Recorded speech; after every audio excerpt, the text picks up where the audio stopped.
What's going on, guys? Welcome back to another video. In this video, we're going to be talking about NIO and why it had such a terrible day yesterday, falling over 7%. We're going to go over why this exactly happened and what this means for you as investors, as there's not really a massive event coming up in NIO's future. So before we get into all of that information, if you guys enjoyed this video, please go down and hit the like button and hit the subscribe button. It really helps me get this information out to as many people as possible so I can grow my channel and you get to stay up to date on all of your favorite stocks and learn about a couple of new ones. So if we go over and take a look at the NIO chart, we can see that at the end of 2020, it began its pretty massive rally all the way up to NIO Day. Now, a lot of people really liked what they saw once NIO Day happened, but as you can see here, it kind of had a little bit of a fall off throughout the week as investors kind of sold the news after all of the different announcements had already come out. And today we can see that there is a massive fall off right here. So if we go over to this article,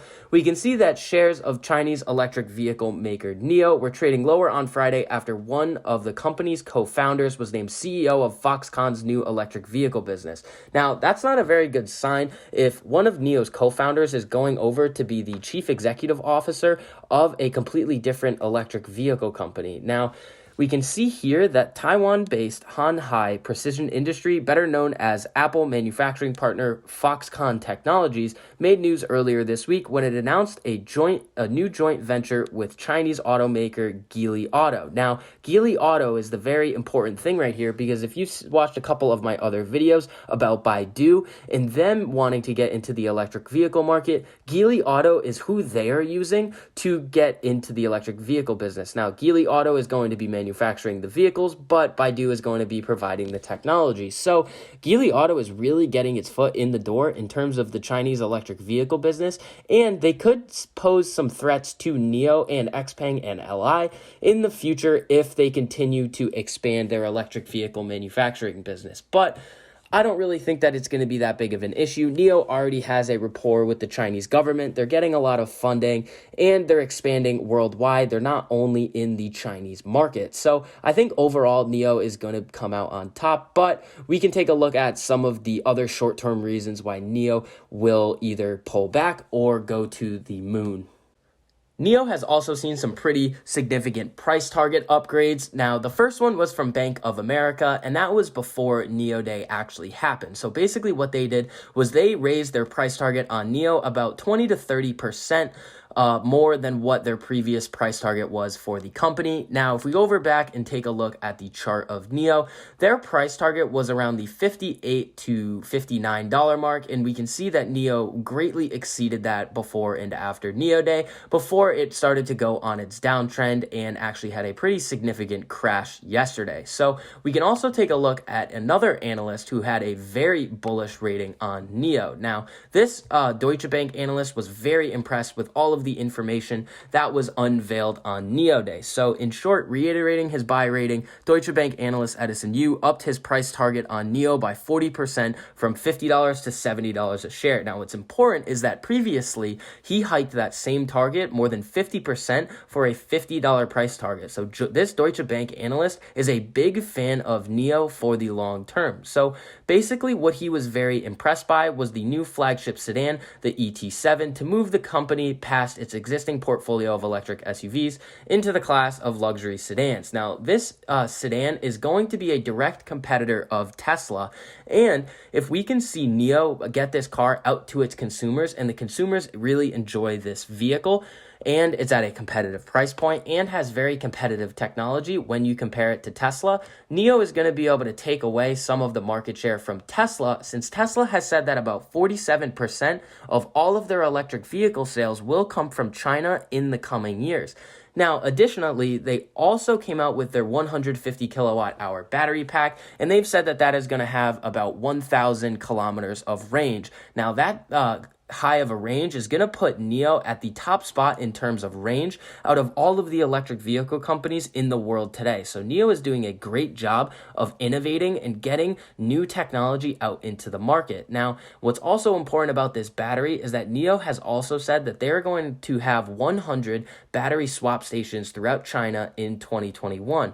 So if you have the old 70 kilowatt hour battery or the 100 kilowatt hour battery, you will be able to go to one of these battery swap stations and swap out your old battery for the new model. Now, that's going to be very good because the consumers don't have to sell their entire vehicle and then go buy another one in order to get the new technology.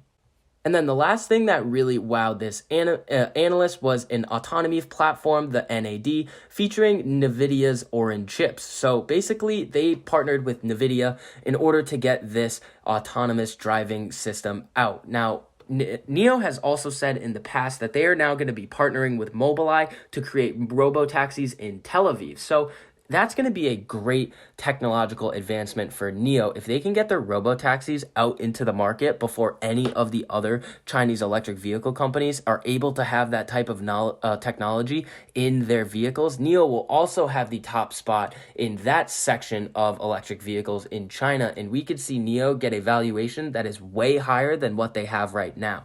NIO is also planning on expanding into the European market throughout 2021 through a factory and distribution chain in Denmark. Now, the only electric vehicle company out of China that has even come close to this right now is XPeng, and they have just said that they're going to be directly delivering their vehicles to their consumers in Europe. So they're really not putting out any plans for putting up a full distribution chain in Europe as of right now, but we could see them do that in the future. But right now, NIO seems to be ahead in that section as well. So NIO is really doing a great job in terms of all the technology that they're putting out and their market expansion. So NIO is really a news-driven company. If we take a look over here, we can see that when NIO really doesn't have any news coming up, it kind of just bounces around and doesn't really make any massive moves until there's an event in its near future. We saw here that NIO was at the $44 range and went all the way up to $64. Now that is a huge move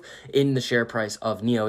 It is about a 50% move in share price in a pretty short amount of time. So that's pretty amazing. But NIO doesn't really have another event in the near future. So NIO, in my opinion, is kind of going to bounce around between, I think, $50 and $60 for the next month, unless they announce some new technology or a new partnership in the near future. So I think right now NIO is kind of finding its support in the $50 range, which is something we really haven't seen.